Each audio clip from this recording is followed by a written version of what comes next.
Hey guys, Chris here. Tonight I'm up in the Stanislaus National Forest. I'm going to be spending the night up here.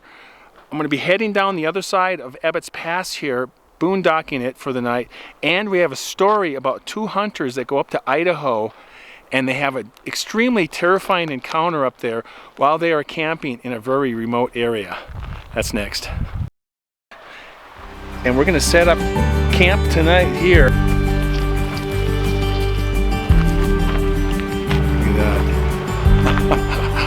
Love it.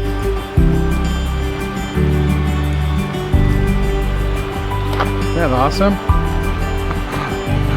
Okay, so here is our salmon for tonight. It is Atlantic salmon. He took a deep breath, he aimed it, and he clicked it on, and instantly, about 20 feet away in the spotlight, he saw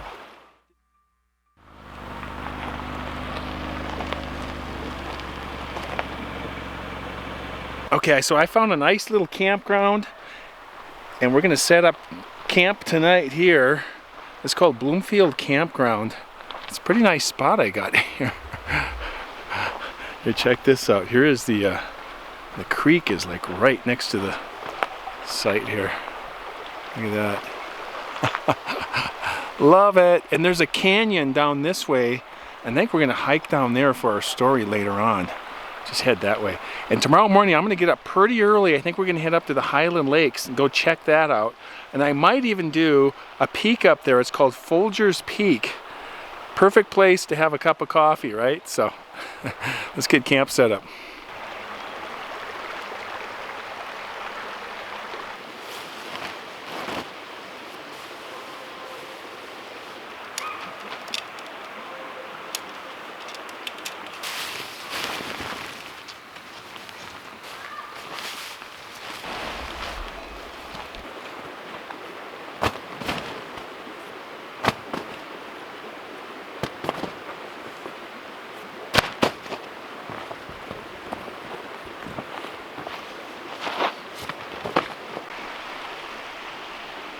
Tonight we have the REI Co-op Arete ASL2. That is my go-to tent. You guys have seen me use this thing before. I love this tent. And I think with the sun dropping as fast as it's dropping, I think we're gonna go down the creek, check out this canyon behind me here, and start our story. And then when I'm done, I got some salmon to cook, asparagus, and a salad to make. So, all right.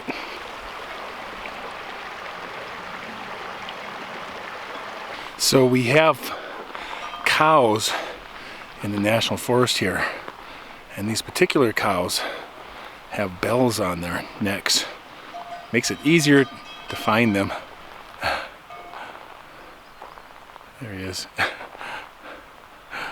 He's keeping an eye on me. He thinks I'm a predator. I kind of am. I had a hamburger last night, actually. Sorry, buddy.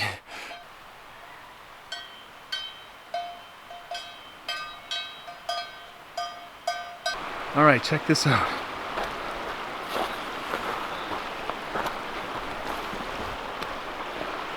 Isn't that awesome?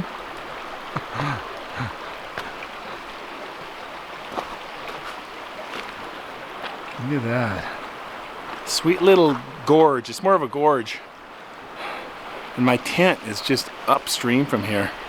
It's pretty cool. This is the North Fork, and I don't know if I can get this right. The North Fork of the Mokomlene River.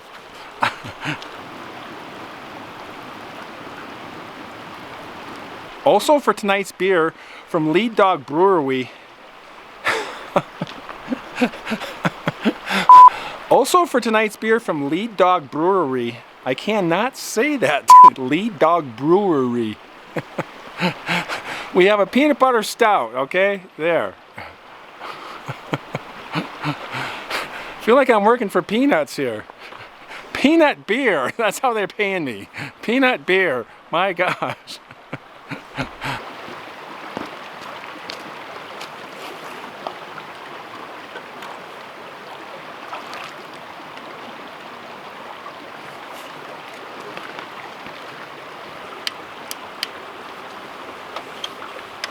guess we're doing double lanterns tonight, so there we go. Why not? All right, well, got the beer going here. Cheers.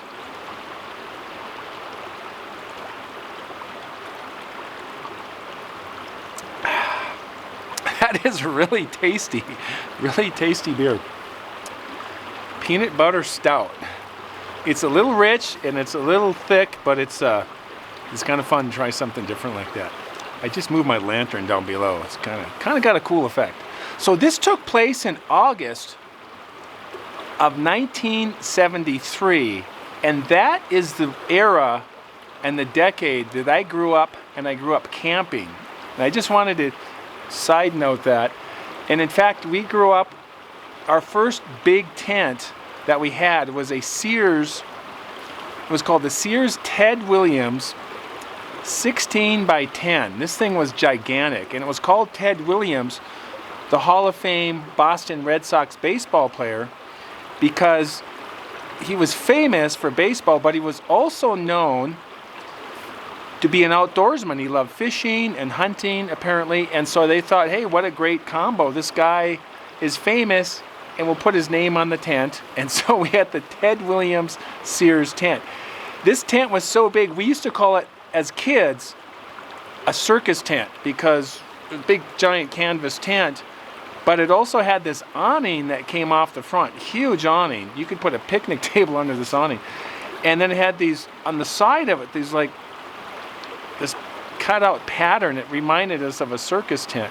But my dad and his friends would call it, my parents would call it the Hilton because it was so big. If we were ever group camping and it was raining, everybody would come over to our tent because it was the largest tent. So we'd have a couple Coleman lanterns going. People are in there having a good time. They're nice and dry, plenty of room. So anyways, that's kind of where I started camping and doing outdoor stuff. So just a side note. Okay, so like I said, we have these two hunters that went to Idaho to go mountain goat hunting. And they were in central Idaho in the Payette National Forest. And they were just outside of the Frank Church River of No Return Wilderness. 2.3 million acres, really huge amount of land. They were east of McCall, west of Yellow Pine, central Idaho. And they were driving down the road following the South Fork of the Salmon River.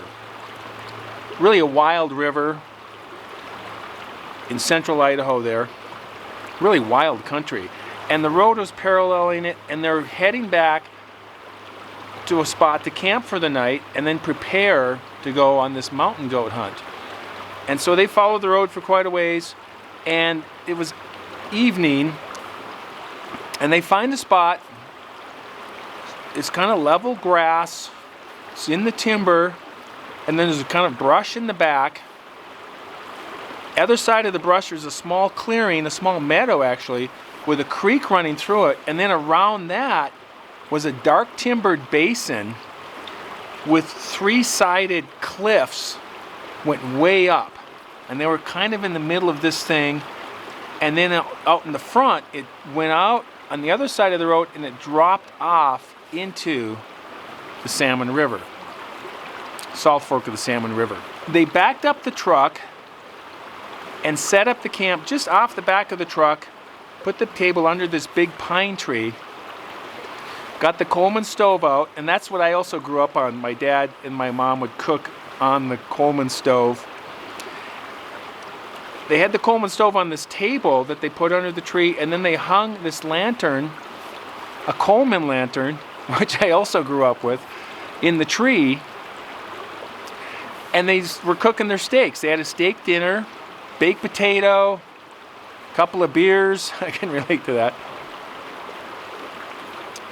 Basically smelling up this whole little mini basin with steaks and just kind of enjoying the kind of a relaxing time. And then, not too far away, just beyond the thick brush to their left and the other side of the truck, they heard this blood-curdling scream.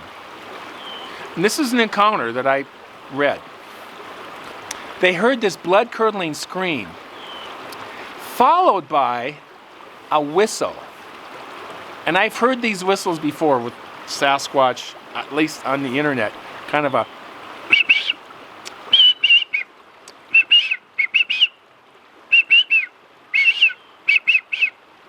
and if you hear a whistle like that at night, it's like, that's kind of freaky because there's no birds out like usually at night, and it sounds kind of human-like, like somebody's messing around with you. Also, there was a response above them and to their right, the opposite direction, quite a ways farther out. They heard an exact response. This blood-curdling scream followed by a whistle, but this was way off. They immediately, being hunters, got out their rifles for mountain goat hunting, loaded them up, and they set them next to the table ready to go.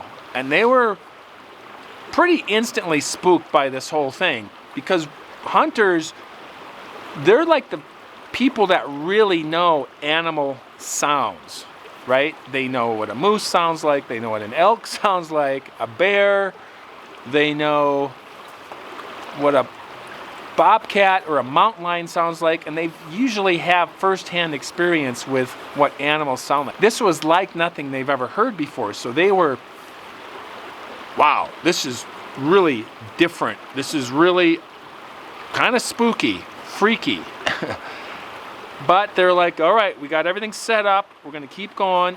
They continue to cook their food, continue to try to relax, but it was kind of like, let's just kind of see what happens. Then, while they're cooking, they hear on the other side of the truck, out in this thick brush, they hear this thrashing around. Just this really loud thrashing around. And they, strangely, and this is what they said, strangely, at the same exact time, they both looked at each other and they said, these things are worthless. And they were looking at their guns, pointing to their guns. And they said it about the same time. They immediately picked them up, took the cartridges out of them, put them in the back of the truck, on the rack, the back window, put the bullets away. I don't know what they're thinking, but that's what they did. They thought they were worthless. And they continued to cook because they were hungry, and they're like, we're going to get this job done. We're going to get this taken care of. We need to eat, and we're not leaving right now. They continued to hear this screaming off to the left, the whistling, and off to the right and up, way back. But this was getting a little bit closer now. The sound they were hearing up above and to their right. They both looked at each other and were kind of like, this is like nothing we've ever experienced before. They were really freaked out and kind of kept going, kept cooking, and then it happened one more time.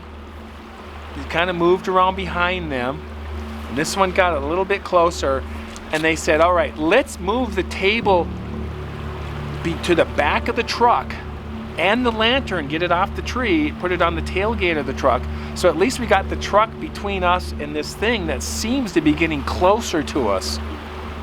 And soon as they set the table down and they got the lantern done, all hell broke loose. The thicket over there, the brush, just was exploded with this loud noise and sound and grunting, and it, like, whatever it was just on the other side of the pickup truck that they were on the opposite side of. And they were totally freaked out. And they're like, we need to get the hell out of here. And they quickly took the stove, shut the burners off, and just with the steak still in it, they shut the lid on it, snapped it shut, threw everything into the back of the truck, flipped the gate up, and jumped into the cab. And just sat there, like shaking. Like, what the was that sound? What is going on out here? And they're hunters. Like the story in the Pacific Creek Valley. These guys are hunters, and they know when to back down. Because hunters are smart. They study these animals. They study their movements and their migrations and their sounds and their tracks and everything else about them. And they know when it's time to back off, because just because you got a gun doesn't mean you're the king out there, you know? You got to know how to play your cards. And I've hunted a little bit. I'm not a big time hunter. I like to fly fish, but I understand hunting and the respect most hunters have. People that shoot signs with shotguns, and they don't have respect for hunting, in my opinion. You don't shoot signs, and you don't shoot cars and stuff, abandoned cars. Anyways, that's a side note. So they're sitting there in this truck, 1973 Chevy, I don't know, Silverado, whatever it was. And I love that. I love the 70s. I'm a 70s guy. 70s music. I love 70s stuff. But they're sitting in this truck, and it's dark because they had to kill the lantern. They can't bring the lantern in the vehicle, and they're just sitting there, trying to see if this thing is going to go away, and if they take off, where are they going to go? They got to camp somewhere for the night, and they don't want to just be driving. They're hours into the National Forest, way down this road on the Salmon River. So they're sitting there inside the truck, and they're both not even looking at each other. They're not speaking to each other.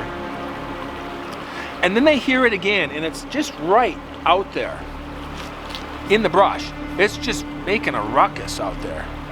So Keith was sitting there, and they're both just shaking with fear.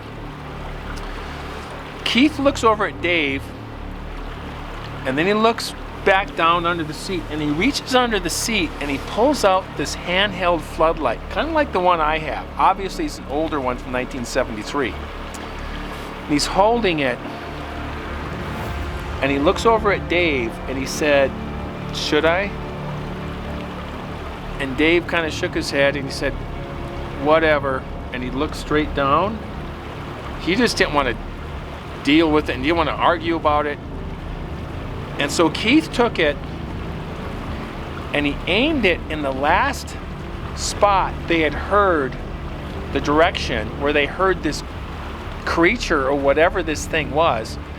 He took a deep breath and he aimed it and he clicked it on, and instantly, about 20 feet away in the spotlight, he saw this thing stand up.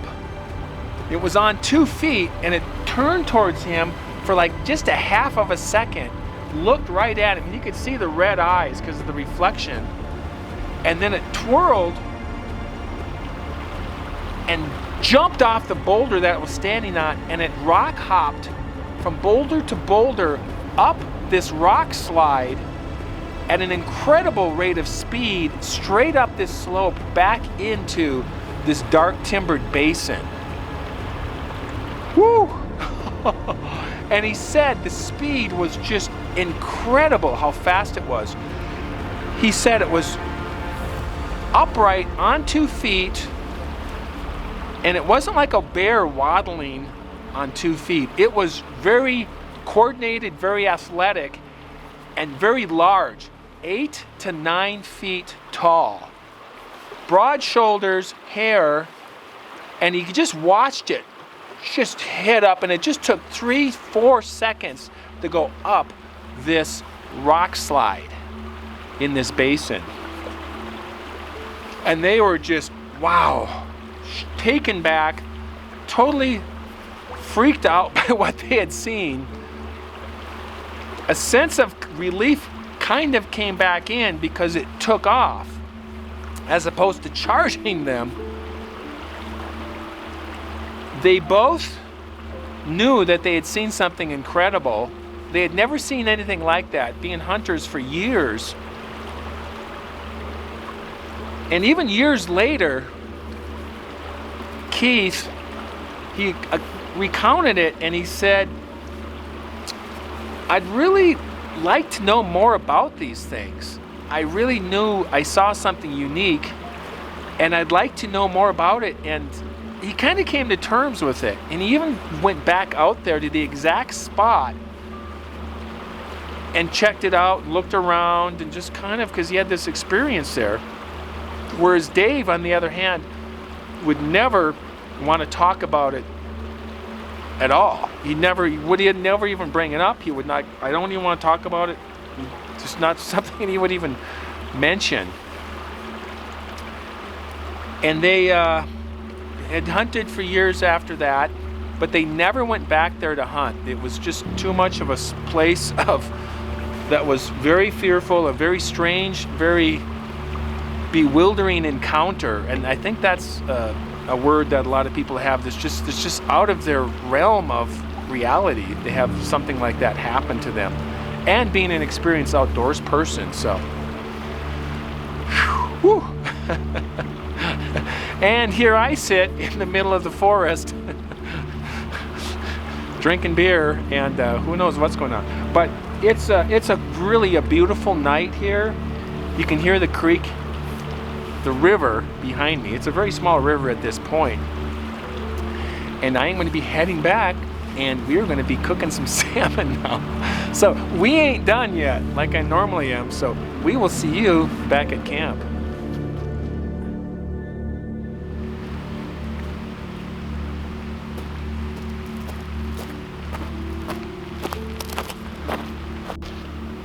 Okay, so I just replaced the mantles, and the mantles, this is what they look like before you put them on. And see if we can get this thing lit up now. This is definitely still kind of an old school process, you know, as opposed to something that's just battery operated, putting out light source for you. So, but that's fine, because once we get this lit, we're gonna have some great light. So let's go and pull this off here. All right, there we go.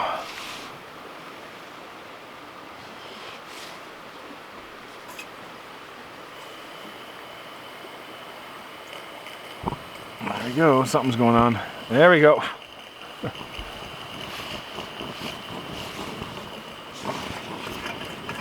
Let's open up the valve here, get some pressure to the... This just feels like old school technology. There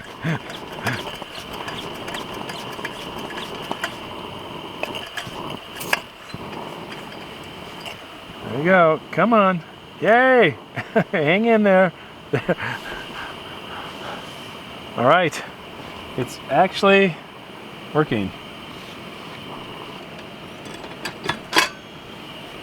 Look at that.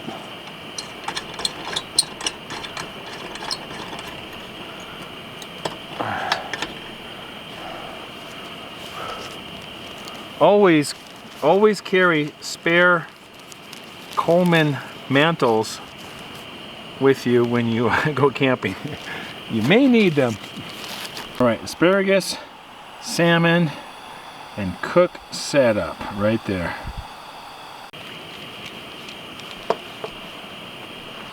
Asparagus right here. I got lots of lights going. I got a headlight, 2 lanterns, the old-fashioned lantern. I'm just gonna deal these out like cards here. just go a little handful of them like that. That looks just perfect. Okay, so here is our salmon for tonight. It is Atlantic salmon. I'm gonna do salmon and asparagus at the same time.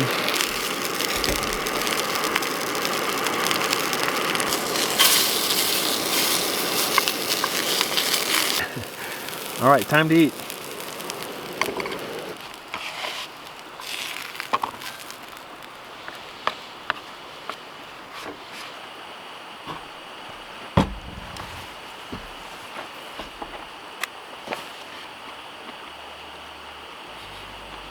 That's cooked just perfect.